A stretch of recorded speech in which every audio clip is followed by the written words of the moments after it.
त्या आंदोलनामध्ये ईव्हीएमचा विरोध करण्यासाठी बाबा आढावांनी जे आंदोलन केलं आहे त्या आंदोलनाला भेट देण्यासाठी अजित पवार इथं आलेले आहेत।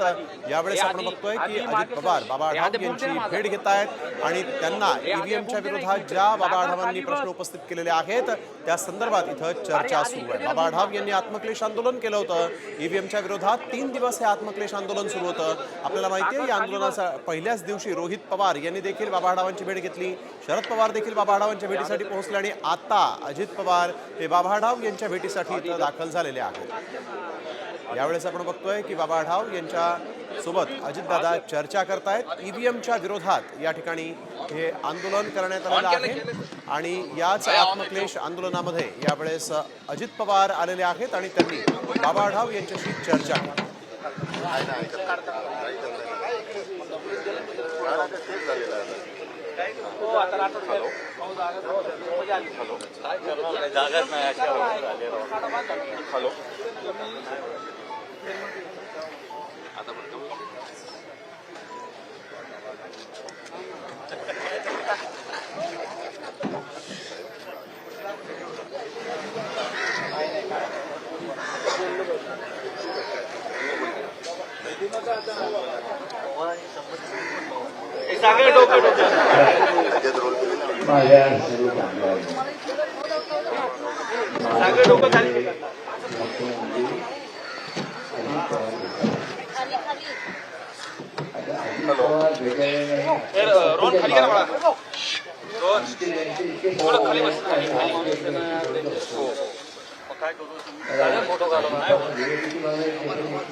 आपकी मंडळी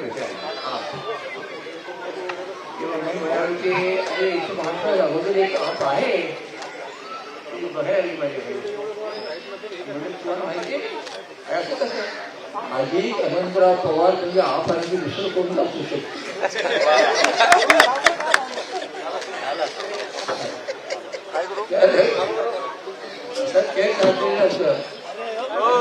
माझा प्रयत्न असा असतो कोणत्याही प्रसंगामध्ये फार भावनांकरता होणारे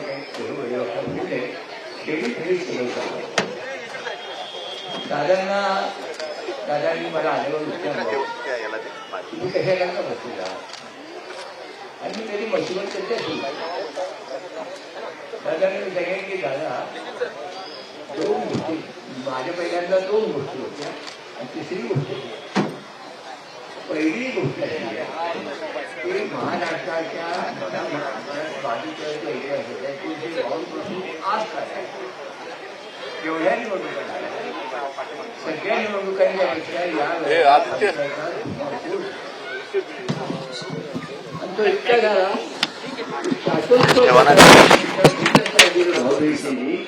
आणि सरकारी दिलेले नाहीये आणि हा जो प्रघात आहे आणि नंतर विचारायला सगळं हा म्हणजे मुख्यमंत्र्यांनी त्या ठिकाणी कसं बोलले मिळालं ना हे हा जो प्रकार आहे हा प्रकार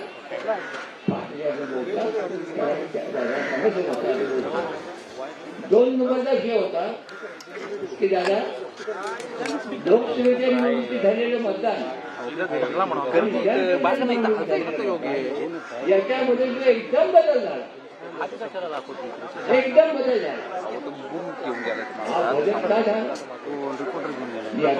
घेतलाच पाहिजे पण एक कारण लक्षात तुला आलं की अमेरिकेच्या जिल्हा न्यायालयाने अदानींना अटक करण्याचं वॉरंट काढलं। वॉरंट काढण्याचा दिवस आणि आमच्या निवडणुकांचा हा निकाल आणि दिवस काय आणि लगेच त्यांचं जाहीर केलं आमचा पाठिंबा यांना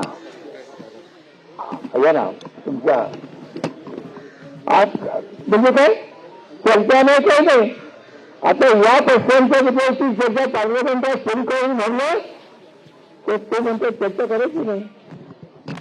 आता ही पुस्तक झाली काय करायची तुम्ही पाठिंबा मिळत का सांगा जनतेचा प्रश्न दुसरा कशाची पाठिंबा दिला कळलं पाहिजे पण पाठीमागे मी बोलणार नाही, सांगणार नाही, काय काय बोलायचं नाही.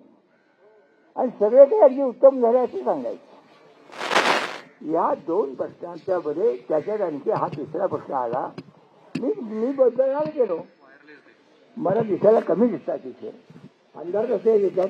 माझी पत्नी म्हणाली अहो इथे माझं बोट धरलं अथवा इथे करा. माझा हात धरला मोकळा होता. ती म्हणाली अहो मोकळा करू नका बदल होईल. मी ते दाबलं आणि दाबल्यानंतर तिकडे आवाज आला. झालं का म्हणाले झालं. आता प्रश्न असा आला, यादी पाहिजे एवढी प्रचंड आहे ती. या यादीमध्ये माझ्यासारख्या म्हाताऱ्याला ती मला सारखं सांगतो की तुम्ही हात सरळ ठेवाल आणि ते बोट दोन्हीचे बोटं जातील जरा म्हणून मी मला हात मूठ केली आणि ते बटन दाबायला लावले. आणि मग माझ्या असं झालं इथे काहीतरी गडबड होण्याचा धोका आहे. आता मी हा विषय आता हे केलं नाही, कारण मी आत्मक्लेशाचा मार्ग स्वीकारले असल्यामुळे मी काही तुमच्या विरोधात असेल मी आत्मक्लेशाचा मार्ग म्हणून स्वीकारले किंवा हे बरोबर नाही, काहीतरी गडबड आहे, काहीतरी गडबड आहे. आणि विरोधकांना मी सांगतो तर माझ्यावरच जबाबदारी आहे की हे सिद्ध करणं. आता हे सिद्ध करण्यासाठी जुनीमध्ये एक्सपर्ट आहेत, सगळं काही आहे. पण झालं ही गोष्ट खरी की जो चमत्कार घडला लोकसभा आणि विधानसभा याच्यामध्ये अतिशय म्हणजे मतदार एवढे काय नसते आहेत का, शक्य आहे. पण मी त्यांचा अपमान नाही करणार, परंतु यामध्ये निश्चितपणे काही झालेलं आहे किंवा हा आणखी एक प्रश्न. नंतर लोक मला सांगायला लागले की बाबा हे आता कधी तुमचं मला आवडतं, तुमचं मी अभिनंदन करतो की तुम्ही तुमचं स्वतःचं समर्थन केलं की मी धर्मनिरपेक्षतावादी आहे, सेक्युलर आहे असं तुम्ही जाहीरपणे सांगितलं. आणि मला मी काय केलं एखादा जी गोष्ट घडली ती सांगितली पाहिजे, ठोकपणे सांगितलं, कुणाला त्याची आवडून ना आवडो. शिवाय अशा ह्या काळामध्ये असे जे प्रश्न आणखी लोकांचे प्रश्न पुढे आले. तुमच्या देशातले काय त्याचा बचन घेतो कटेल घेतो ते आता मी तुम्हाला सांगितलं. प्रश्न असा आहे 1952 सालापासून आजतागायत मी आहे, जिवंत आहे, निवडणुका पाहिल्या. मला दुःख वाटतं मला सांगायला, या वेळेला ज्या पद्धतीचं सरकारी वर्तन दिसलं ते भयानक आहे. तुम्ही सरकारमध्ये आहात त्यामुळे माझं काही म्हणणं नाही, तो भाग वेगळा आहे. म्हणून पण मी एक गोष्ट केली, मी आत्मक्लेशाचा मार्ग स्वीकारला आणि तुमच्या सरकारने करा म्हणून असं मी काही सांगत नाही. मी आत्मक्लेशाचा मार्ग केला, मला ती वेदना होते आणि वेदना इतकी जाणवते की काय चाललं हे गाडे कुठं चाललंय. खरे प्रश्न बाजूला जाऊन काहीतरी खोळकळे वाजत राहणार लोकांना हे बनवणार. आपण तुम्ही भावभीट केलीत का ठीक आहे, अरे पण स्वतःच्या पैशाने काय ना तुम्ही सरकारच्या पैशाने काय करताय. आणि जे तुम्ही द्यायला पाहिजे द्यायचं आहे. तुमच्याकडे मागण्या केलेल्या आहेत की आमच्या गरीब कष्टकऱ्यांना बायांना पेन्शन चालू करा. आज तुम्ही दिलेत पैसे 60 वर्षाच्या पुढच्या म्हाताऱ्याला दिलेले नाही. मी त्या अशी मागणी पण करणार नाही. मी मागणी करेन पेन्शन द्या प्रत्येकाला याचं काढा तुम्ही पुढचंच आणि गेले केलेले तुझं एक पटतो मारून माझी मागणी नाही आहे तोंडपर्यंत. पण सांगतो काय घडलं ते. बाई म्हणाली मला मी बाजार गेलो पूर्ण वाजवायचा कार्यक्रम होता. बाई म्हणाली बाबा आपल्याला नाही काय मिळालं, आपण 60च्या पुढे गेलो. आणि मग ती म्हणलं काय झालं काय व्हायचं म्हणजे देवी इथे घेतलं देवीला वावळलं बाकी काय याच्यात काय खरं काय. हे गरिबांचं हे दुःख आहे हा मुद्दा. आणि आता आणि जो आणखी तिथे मग आणखी कधी की अदानींना वॉरंट निघलं पकड वाढवून आणि ते पकड वाढून निघाल्याबरोबर देशाच्या निवडणुकांचा तो कारखा तुमचा बघा. आणि अदानींनी जी खटपट केली ती एवढी केलेली आहे.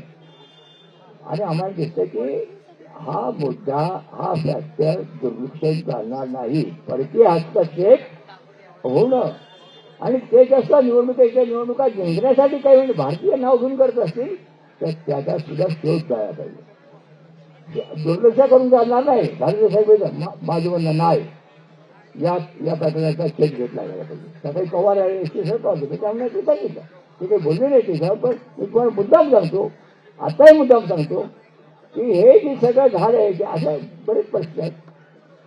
सगळ्या प्रश्नांची मी हे लावणार नाही, पण माझं म्हणणं एवढंच आहे, माझं काहीच म्हणणं आहे, माझ्यासारख्या एका सुजाण नागरिकाला हे खूप आहे. आणि हे खूपच असताना झाले कोणतं जनतेचे प्रश्न जायचे तर तुम्हाला कसे तुम्ही पवार आहात आणि आम्ही काय बोलणार. जे काही चालले लोकांच्या जवळ पुढे जणू काही तेच प्रश्न जनतेचे प्रश्न आहेत. जनतेचे प्रश्न मागे राहिले. मी सांगितलं म्हातारीला सांगितलं असतं, तुम्हाला सांगितलं होतं दादा, म्हणून म्हणलं तुम्हाला त्याच काळामध्ये हे जे प्रकरण तुम्ही सांगितलं की मी ठाकून सांगितलं की मी धर्मनिरपेक्ष आहे, माझा सेक्युलर याचा विचार आहे, तेवढं बरे वाटलं.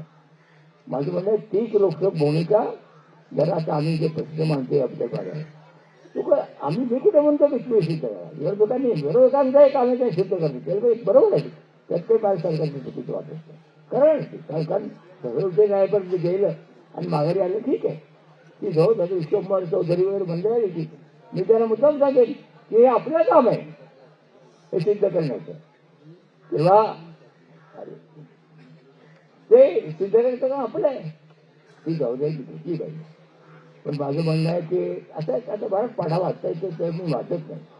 हे 2-3 महत्वाचे प्रश्न घेऊन मी हा आत्म्याचा कृष्णाला मार्ग स्वीकारून बसलो. आता इथेच का बसलो तर भारतीय घटनेचं सत्यमेव जयते बिल्डवाक्य आहे. इथे असलेल्या या म्हाताऱ्याने महात्मा ज्योतिराव फुले यांनी सत्यमेव जयतेची मूळ प्रार्थना केली त्या काळात घटनेच्या अगोदर. आता म्हटलं ठीक आहे, आपण सत्याचाच हे करायचा विचार करतो तर सत्यमेव जयते सांगितलं त्या वेळेला आपण बसून जरा आंदोलन सुरू करावं. त्याच्या स्मृती त्यांनी घटनेची सुद्धा 75 वर्ष होत आहेत.